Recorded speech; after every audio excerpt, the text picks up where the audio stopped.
What would make a seasoned emergency room physician with 12 years of experience question everything they thought they knew about medicine and the human body? In today's story, you'll discover what happened during my shift at Metropolitan General Hospital on a cold February night that changed my understanding of life, death, and the mysterious space between them forever.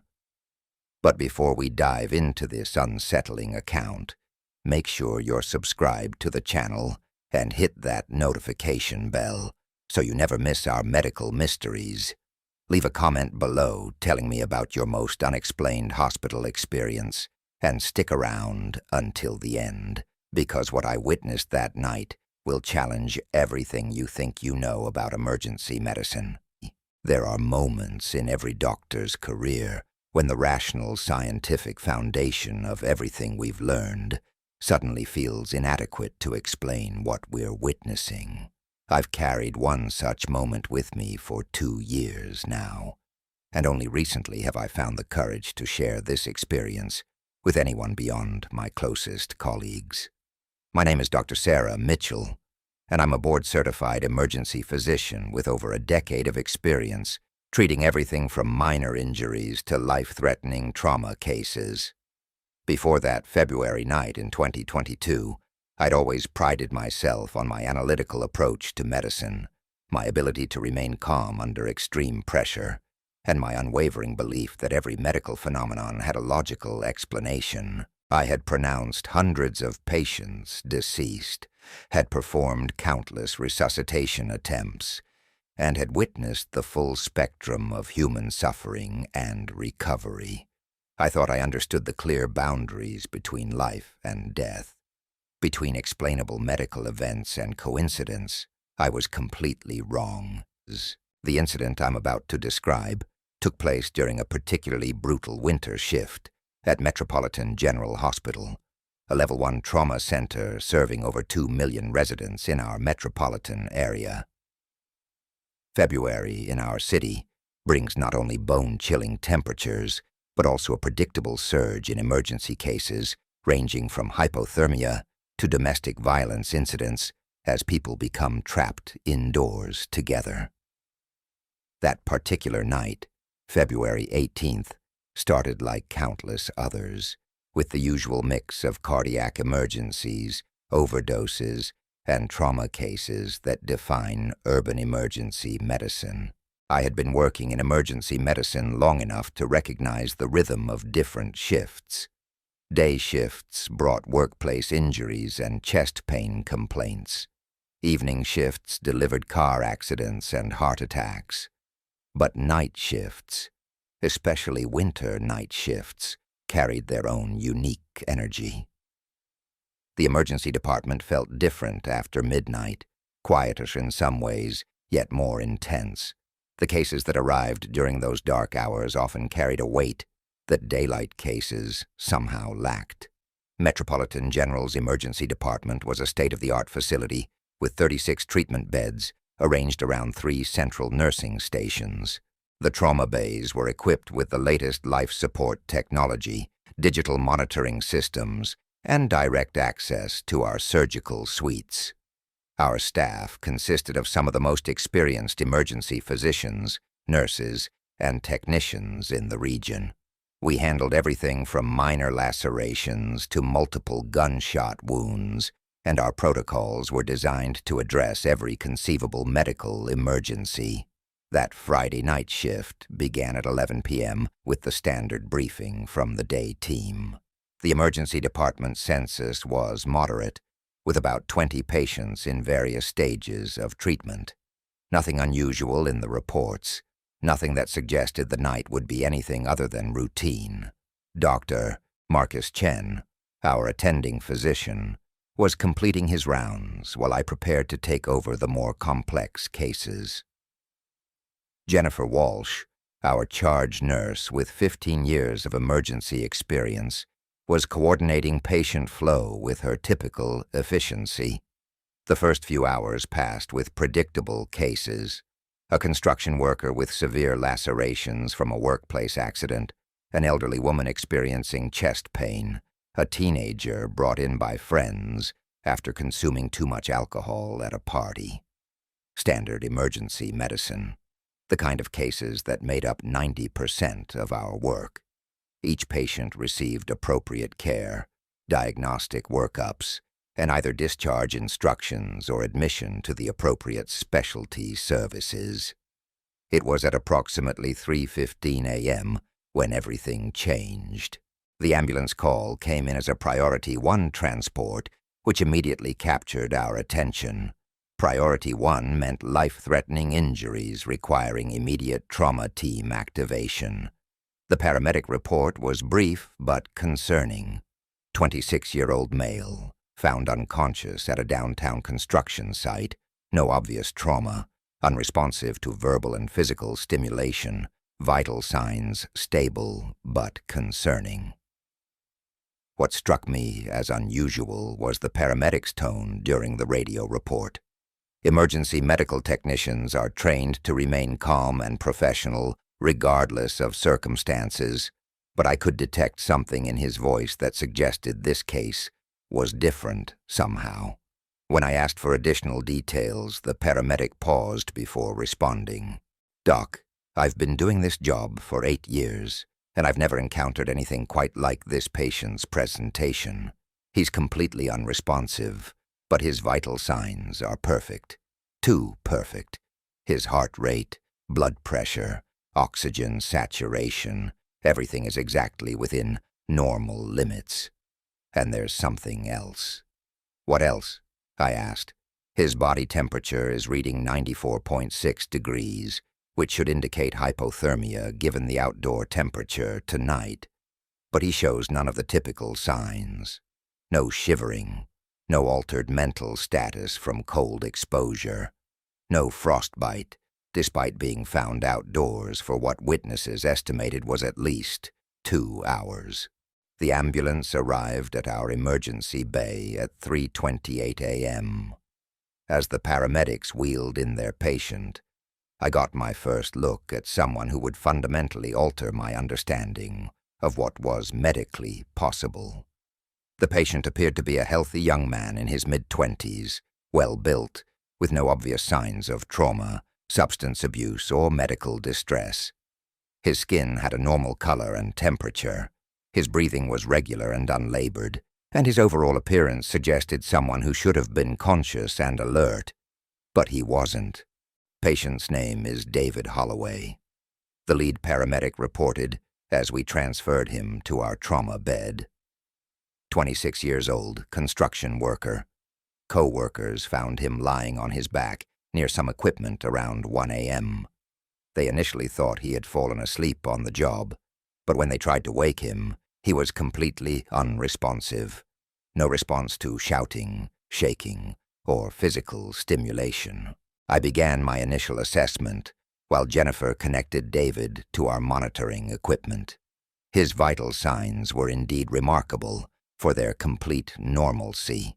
Heart rate of 72 beats per minute, blood pressure of 120/80, oxygen saturation of 99% on room air, respiratory rate of 16 breaths per minute. These weren't just normal vital signs. They were textbook perfect, the kind of readings you might see in a medical school demonstration of ideal physiological parameters. "David, can you hear me?" I called out while performing a neurological assessment. No response to verbal stimulation. I applied pressure to his nail beds, testing for response to painful stimuli. Nothing. I used a pen light to check his pupil responses. Both pupils were equal, round, and reactive to light, suggesting normal brainstem function. His reflexes were present and symmetrical. Everything about his neurological examination suggested a perfectly healthy, functioning nervous system, except for the complete absence of consciousness. "Dr. Mitchell, his EKG is showing normal sinus rhythm," Jennifer reported. "All his cardiac parameters look excellent." I continued my physical examination, looking for any clues that might explain David's condition. No signs of head trauma, no unusual odors that might suggest poisoning or substance abuse, no needle marks or other indications of drug use. His clothing was appropriate for outdoor construction work, and while slightly damp from the night air, showed no signs of struggle or injury. Jennifer, let's get a full toxicology screen, complete metabolic panel, arterial blood gas, and a CT scan of his head and neck, I ordered. Also, contact his emergency contacts, if we can find any identification. As we worked to gather more information about David's condition, I found myself increasingly puzzled by his presentation. In emergency medicine, unconsciousness typically results from identifiable causes: head trauma, drug intoxication, metabolic disorders, seizures, or cardiac events. But David showed no evidence of any of these conditions, yet remained completely unresponsive to all external stimuli. The laboratory results began arriving within the hour, and each report only deepened the mystery surrounding David's condition. His blood chemistry panel revealed values that were not just normal, but precisely within the optimal range for every single parameter. Glucose levels, electrolytes, liver enzymes, kidney function markers, everything fell within the narrow bands that medical textbooks describe as ideal. His toxicology screen came back completely negative for alcohol, illegal drugs, prescription medications, and even common over-the-counter substances that might cause altered consciousness. The arterial blood gas results were equally perplexing. David's blood oxygen levels, carbon dioxide levels, and pH balance were perfect, indicating that his respiratory and metabolic systems were functioning flawlessly. There was absolutely no physiological explanation for his unconscious state based on these laboratory findings. Dr. Mitchell, the CT results are back, Jennifer informed me as she pulled up the images on our workstation. I studied the detailed cross-sections of David's brain and cervical spine, looking for any abnormalities that might explain his condition. The scans revealed a completely normal brain structure with no signs of trauma, bleeding, swelling, or masses. His cervical spine showed no fractures or dislocations. "This doesn't make sense," I muttered, reviewing the images again. "His brain looks perfect. His blood work is perfect. His vital signs are perfect. There's no medical reason for him to be unconscious." Dr. Chen joined me at the workstation, bringing his decades of emergency medicine experience to bear on David's puzzling case. "Sarah, I've been reviewing his presentation, and I have to admit this is unlike anything I've encountered. Have you considered the possibility of a psychiatric condition manifesting as catatonia?" "That was one of my initial thoughts," I replied, "but catatonic patients typically show some form of muscle rigidity or abnormal posturing. David's muscle tone is completely normal, and his reflexes are appropriate. Plus, catatonia usually doesn't present with such perfect vital signs." We decided to attempt more aggressive stimulation techniques to assess David's level of responsiveness. I applied firm pressure to his sternum, a painful stimulus that should provoke some reaction even in deeply unconscious patients. David's body remained completely motionless, his breathing pattern unchanged, his facial expression serene and peaceful. "Let's try cold water irrigation of his ear canals," Dr. Chen suggested. This technique, known as caloric testing, stimulates the vestibular system and can sometimes elicit responses in unconscious patients. Jennifer prepared the equipment while I explained the procedure to David, even though he showed no signs of hearing or understanding. The caloric testing produced results that defied everything I understood about neurological function. Normally, irrigating an unconscious patient's ear canal with cold water triggers involuntary eye movements as the brain attempts to maintain balance and orientation. David's eyes remained perfectly still, focused straight ahead, as if his vestibular system was completely disconnected from his consciousness. "This is medically impossible," Dr. Chen said quietly. "His brainstem reflexes suggest normal function, but he's not responding to any stimuli that should provoke reactions." As we continued our assessment, I became increasingly aware of something subtle but unsettling about David's presentation. While his vital signs remained perfect, there was a quality to his stillness that seemed unnatural. Most unconscious patients exhibit small movements, slight changes in breathing patterns, or minor shifts in position. David lay completely motionless, as if his body had been placed in a state of perfect suspension. "Dr. Mitchell," Jennifer called from the monitoring station, "you need to see this." I walked over to examine the displays, showing David's continuous vital signs monitoring. What I saw made my breath catch. For the past hour, David's heart rate had remained at exactly 72 beats per minute. Not 71, not 73, but exactly 72, displayed with digital precision that never varied. "That's not possible," I said, staring at the monitor. "Heart rates fluctuate naturally, even during deep unconsciousness. They respond to breathing patterns, external stimuli, internal physiological changes. No one maintains a perfectly steady heart rate for extended periods."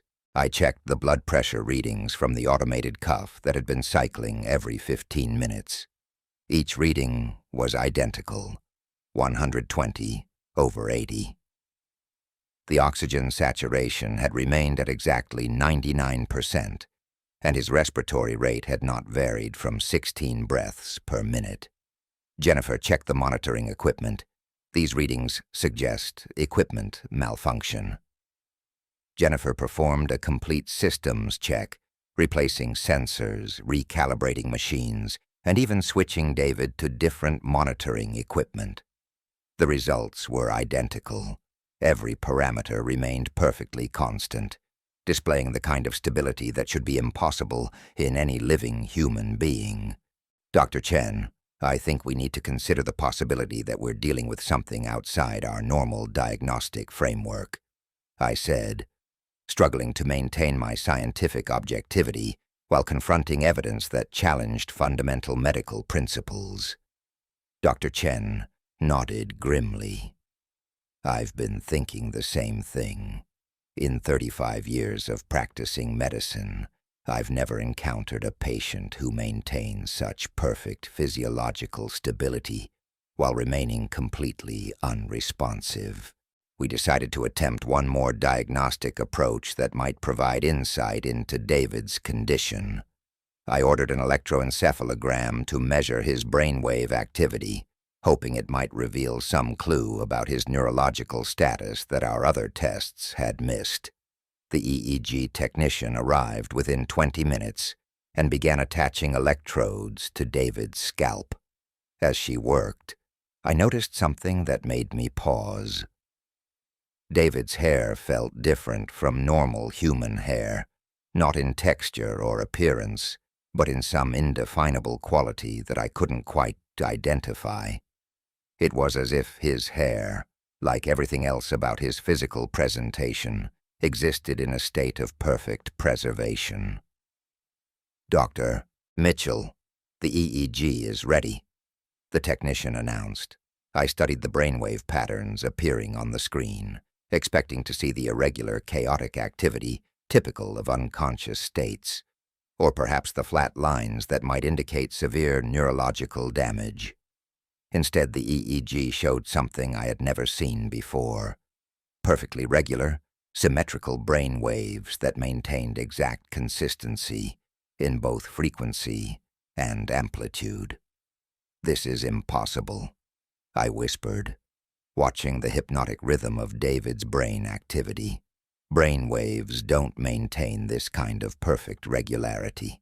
Even during the deepest stages of sleep or anesthesia, there are natural variations in electrical activity.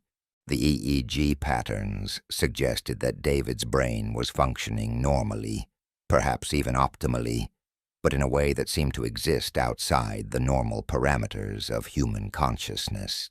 His neural activity was too perfect, too consistent, too rhythmically precise to be natural. As I stood there watching those impossibly regular brain waves, I began to realize that David Holloway might represent something that challenged not just my medical knowledge, but my understanding of what it meant to be human. The realization that David's condition defied every principle of emergency medicine I had learned sent a chill through me that had nothing to do with the February cold seeping through the hospital walls. I found myself staring at his motionless form, searching for any sign that might restore my faith in rational medical explanation. But David continued to lie there in his state of impossible perfection, breathing with mechanical precision, his heart beating with the regularity of a metronome. "Dr. Mitchell, I hate to interrupt, but we have another ambulance coming in," Jennifer announced, her voice cutting through my contemplation. Multi-vehicle accident on the interstate. I reluctantly turned my attention away from David to prepare for the incoming trauma, but something inside me had fundamentally shifted. The confidence that had carried me through thousands of emergency cases felt shaken, replaced by an unsettling awareness that medicine might have boundaries I had never considered. The trauma case required my immediate focus for the next 2 hours. 3 patients with varying degrees of injury from a chain reaction collision involving 5 vehicles. Standard emergency medicine procedures, familiar territory that should have restored my sense of professional certainty. Yet even as I sutured lacerations and ordered diagnostic imaging, part of my mind remained fixed on David Holloway, lying motionless in Trauma Bay 7. During a brief lull in the trauma response, I returned to check on David's condition. Nothing had changed. His vital signs remained locked in their impossible consistency, his body positioned exactly as we had left him hours earlier. But something new caught my attention that made my stomach tighten with inexplicable dread. The temperature in Trauma Bay 7 had dropped noticeably. Not dramatically, but enough that I found myself pulling my lab coat tighter as I approached David's bedside. I checked the thermostat, assuming a malfunction in the heating system, but the temperature control showed normal settings and the adjacent trauma bays maintained comfortable warmth. "Jennifer, have you noticed anything unusual about the temperature in Bay 7? I asked, when she joined me for David's scheduled assessment. "Actually, yes," she replied, rubbing her arms unconsciously. "I mentioned it to maintenance earlier, but they said all the heating systems are functioning normally. It's just this room that seems cold." I pulled out a digital thermometer and took several readings throughout the trauma bay. The temperature near David's bed registered 64 degrees, while the far corner of the same room measured a normal 72 degrees. The cold seemed to emanate from David himself, creating a zone of chill that extended roughly 6 feet in all directions from his body. "This is impossible," I muttered, taking additional temperature readings. "Body heat doesn't work this way. Even if his circulation were compromised, which his perfect vital signs contradict, he wouldn't be generating cold." Dr. Chen returned from handling the trauma cases and immediately noticed the temperature anomaly. "Sarah, what's causing this cold spot?" I wish I knew. David's body temperature still reads 94.6 degrees, which should be generating heat, not absorbing it. But the air around him is consistently 8 to 10 degrees colder than the rest of the room. As we discussed David's increasingly mysterious presentation, I became aware of another disturbing development. The electronic equipment surrounding his bed had begun exhibiting subtle malfunctions. The cardiac monitor would occasionally flicker, displaying brief moments of static before returning to its steady display of David's perfect, vital signs. The automated blood pressure cuff had failed twice, requiring manual recalibration. "Dr. Mitchell, the IV pump is acting up again," Jennifer reported. "This is the third time tonight it's malfunctioned, but only when we use it for David's IV line. It works fine with other patients." I examined the IV pump, a sophisticated piece of medical technology that rarely experienced operational problems. The display showed error messages I had never encountered before, cryptic combinations of letters and numbers that didn't appear in the equipment manual. When Jennifer disconnected the pump from David's IV line and tested it with saline, it functioned perfectly. "Connect it back to his IV," I instructed, curious to observe the malfunction firsthand. The moment the pump's tubing connected to David's intravenous line, the display began showing the same inexplicable error codes. More disturbing was the fact that despite these apparent malfunctions, David continued to receive the prescribed IV fluids at the correct rate. The pump seemed to be working properly while simultaneously reporting that it wasn't working at all. "This doesn't make sense," Jennifer said, echoing my thoughts. "It's like his body is interfering with the equipment somehow, but that's medically impossible." I spent the next hour documenting every aspect of David's case, photographing the equipment malfunctions, recording the temperature anomalies, and noting the unprecedented stability of his vital signs. Part of me hoped that creating detailed records might reveal some pattern that would restore logical explanation to his condition.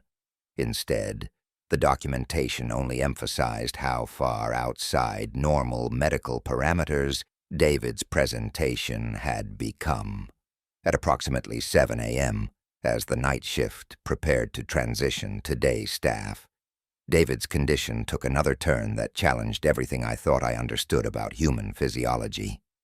I was reviewing his chart when Jennifer called out urgently from Trauma Bay 7, "Dr. Mitchell, you need to see this immediately." I rushed to David's bedside, expecting to find some change in his condition that might finally provide answers. Instead, I discovered something that made me question my own perception of reality.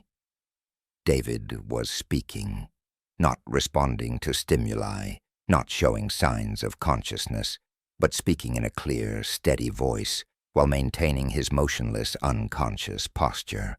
His eyes remained closed, his body position unchanged, but words were flowing from his lips with disturbing clarity. "The boundary between sleep and waking is thinner than you believe," David said, his voice carrying an odd resonance that seemed to fill the entire trauma bay. "What you call consciousness is only the surface of something much deeper." "David, can you hear me?" I asked, leaning closer to his bedside. "Do you know where you are?" His speaking continued without any indication that he heard my questions or was aware of my presence. Time moves differently when you're suspended between states. Minutes become hours, become days. But the heart keeps its perfect rhythm. Dr. Chen joined me, his expression reflecting the same mixture of fascination and concern that I felt. "David, this is Dr. Chen. We're trying to help you. Can you tell us what happened to you?" "The construction site holds memories," David continued, his voice maintaining its unnaturally steady cadence. "Concrete and steel remember the lives they've sheltered, but some foundations are built on older ground that remembers different kinds of life." The words themselves were unsettling enough, but what disturbed me more was the quality of David's voice. It carried an authority and knowledge that seemed inconsistent with his background as a construction worker. The vocabulary, The philosophical concepts he was expressing suggested an education and awareness that didn't match his personal history. "Jennifer, contact David's emergency contacts again," I instructed. "I want to know more about his background, his education, any history of psychiatric treatment or unusual behavior." As Jennifer worked to gather additional information about David's personal history, his monologue continued with increasing intensity and complexity. "Emergency rooms are liminal spaces," David said, his words carrying an eerie prescience. "Places where life and death negotiate their boundaries. But some negotiations take longer than others, and some boundaries prove more flexible than medical science acknowledges." I felt a chill that had nothing to do with the cold zone surrounding David's bed. His words seemed to describe exactly what we were witnessing, yet he showed no signs of awareness about his surroundings or condition. "The monitors show what you expect to see," David continued. "Perfect vital signs, stable rhythms, normal brain activity.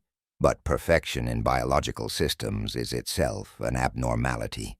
Life thrives on variation, on the small irregularities that prove authenticity." Dr. Chen and I exchanged glances. David's observations about his own condition were unnervingly accurate, yet his neurological assessments continued to show no signs of conscious awareness. "Dr. Mitchell, I reached David's sister," Jennifer reported. "She's driving in from across town, but she told me something interesting. David is a high school graduate who's worked construction for 8 years. No college education, no history of psychiatric treatment, and according to his sister, he's never shown interest in philosophy or abstract thinking." The disconnect between David's background and his current articulate discourse became even more troubling. The man lying unconscious in Trauma Bay 7 was demonstrating knowledge and intellectual sophistication that seemed impossible given his educational history. "The human mind contains more rooms than most people ever explore," David said, as if responding to our conversation about his background. "Crisis has a way of opening doors that normally remain locked." Over the next hour, David's speaking episodes became more frequent and more disturbing. He would remain silent for 20 or 30 minutes, then begin another monologue that seemed to demonstrate impossible knowledge about hospital operations, medical procedures, and even specific details about other patients currently receiving treatment.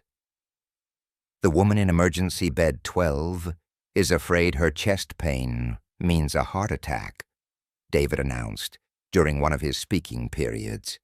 "But it's anxiety manifesting as physical symptoms. Her EKG will be normal, but her fear is real. I checked our patient census." Emergency bed 12 was indeed occupied by a 53-year-old woman who had presented with chest pain. Her initial EKG had just come back normal, consistent with David's prediction. "The man waiting in triage has been hiding his addiction from his family for 6 months," David continued. "He'll claim the track marks are from a construction accident, but the attending physician will recognize the signs." I walked to the triage area and observed the patient David had described. A middle-aged man sat nervously in the waiting area, his long sleeves pulled down to cover his arms, despite the warm temperature of the waiting room. When I discreetly observed him during triage, I noticed what appeared to be needle tracks on his forearms, exactly as David had indicated. The accuracy of David's observations about other patients created a disturbing possibility. Somehow, while lying unconscious in Trauma Bay 7, he was accessing information about hospital operations that should have been impossible for him to obtain. "Dr. Mitchell, David's sister has arrived," Jennifer announced.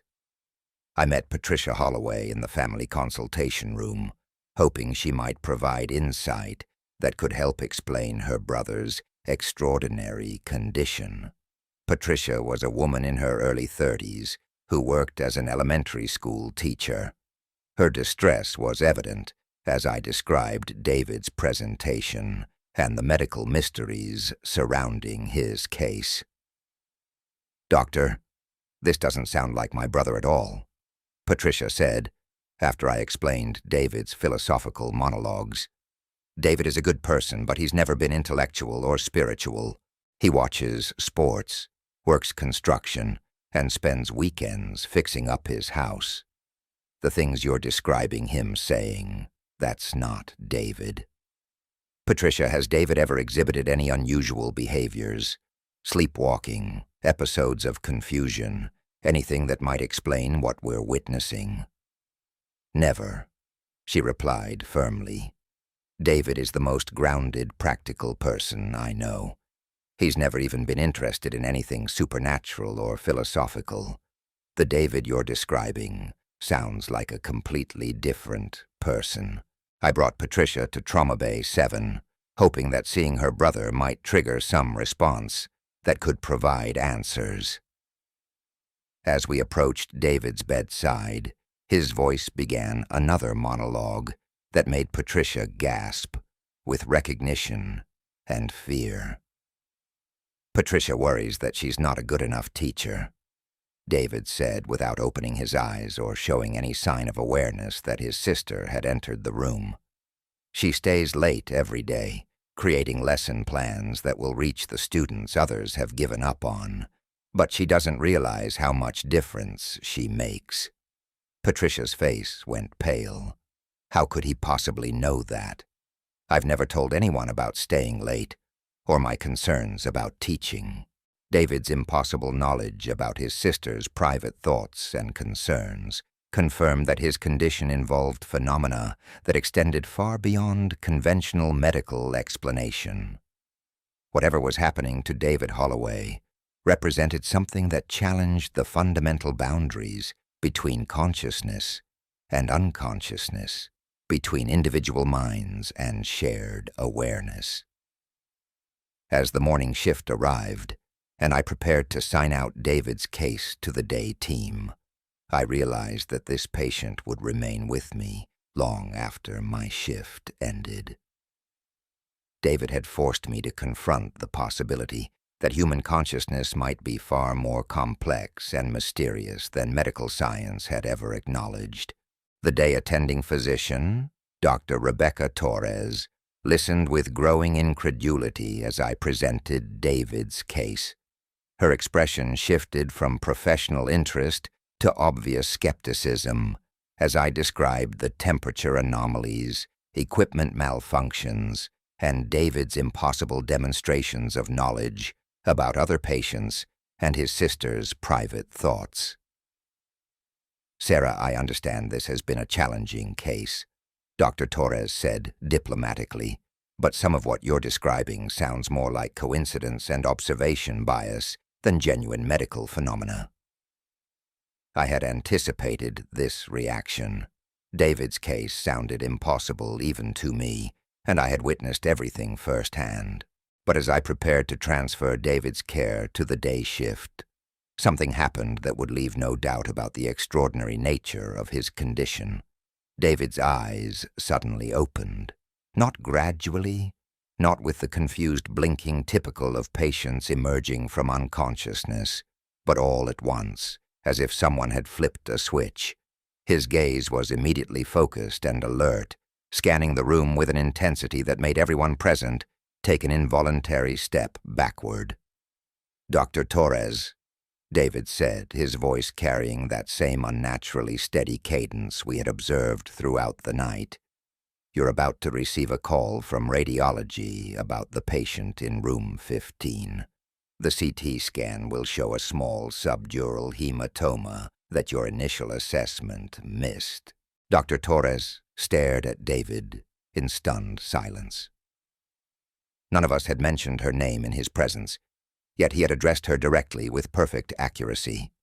As if summoned by his words, The phone at the nursing station began ringing. Jennifer answered, her face growing pale as she listened to the caller. "Dr. Torres, radiology needs to speak with you about the patient in room 15. They found something on the CT that requires immediate attention." The call confirmed exactly what David had predicted. The patient in room 15, a man who had presented with what appeared to be a minor head injury, actually had a small but significant subdural hematoma that required emergency surgical intervention. Without David's warning, the condition might have gone undetected until it became life-threatening. "How did you know about that patient?" Dr. Torres asked, approaching David's bedside with a mixture of medical curiosity and visible apprehension. David turned his gaze toward Dr. Torres with that same unsettling clarity, and for a moment I saw something in his eyes that defied every medical explanation I had ever learned. Then, as suddenly as they had opened, his eyes closed again. His vital signs returned to their impossible perfection, and he resumed the motionless state we had observed throughout the night. I never saw David Holloway again after that shift ended, but his case fundamentally changed how I approach emergency medicine. 3 months later, I learned that David had awakened normally the following evening with no memory of his extraordinary night in our trauma bay. He returned to his construction work, showing no signs of the impossible consciousness he had demonstrated. But sometimes, late during night shifts, I find myself wondering about the boundaries between life and consciousness, about the mysteries that exist in the spaces our medical textbooks never acknowledge. David Holloway taught me that medicine, for all its precision and scientific foundation, still encounters phenomena that challenge everything we think we understand about human existence. The most terrifying realization wasn't what happened to David that night, but the possibility that consciousness itself might be far more mysterious and interconnected than we ever dared imagine.